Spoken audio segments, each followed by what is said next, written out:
அதே போல ஈழுவாத்தியா இன்னைக்கு நான் முதலமைச்சர் இருந்த காலத்தில் இந்த பகுதி மக்கள் கோரிக்கை வச்சாங்க, எங்களுக்கு கேரளா தமிழ்நாடு எல்லையில் தமிழகத்தில் வாழ்ந்து கொண்டிருக்கின்ற தமிழக மக்களுக்கு ஈழுவா தீயா ஜாதி சான்றிதழ் வழங்க வேண்டும் என்று.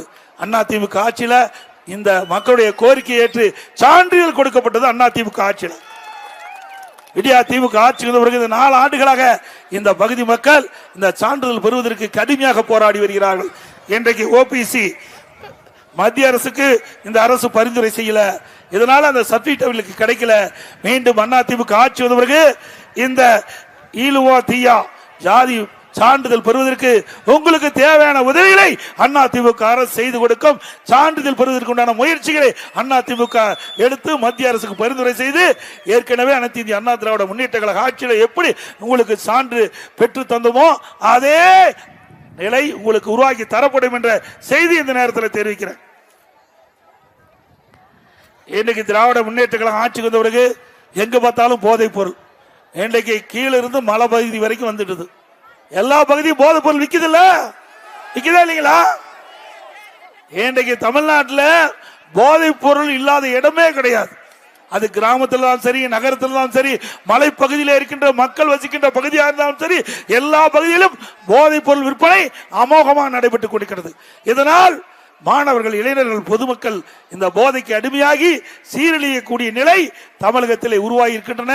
இந்த நிலையெல்லாம் மாற வேண்டும் என்று சொன்னால் மீண்டும் அனைத்து இந்திய அண்ணா திராவிட முன்னேற்ற கழக அரசு 2026ஆம் ஆண்டு நடைபெற்ற தேர்தலில் உங்கள் மூலமாக வெற்றி பெற்று இந்த தமிழகத்தில் போதைப் பொருள் இல்லாத மாநிலமாக உருவாக்க நீங்கள் துணை நிற்க வேண்டும் என்று அன்போடு இந்த நேரத்தில் கேட்டுக்கிறேன்.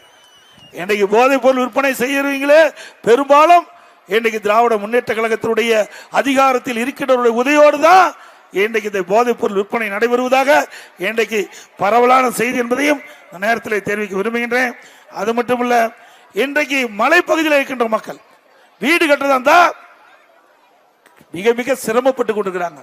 இன்றைக்கு நீலகிரி மாவட்டத்தில் மட்டும் குன்னூர் சட்டமன்ற தொகுதி, உதகை சட்டமன்ற தொகுதி, அதே போல கூடலூர் சட்டமன்ற 3 சட்டமன்ற தொகுதியில் இருக்கின்ற மக்கள் 10,000க்கும் மேற்பட்டவர்கள் வீடு கட்டுவதற்கு அனுமதி வேண்டும் என்று விண்ணப்பிக்கப்பட்டு இதுவரை கிடப்பிலே போடப்பட்டிருக்கிறார்.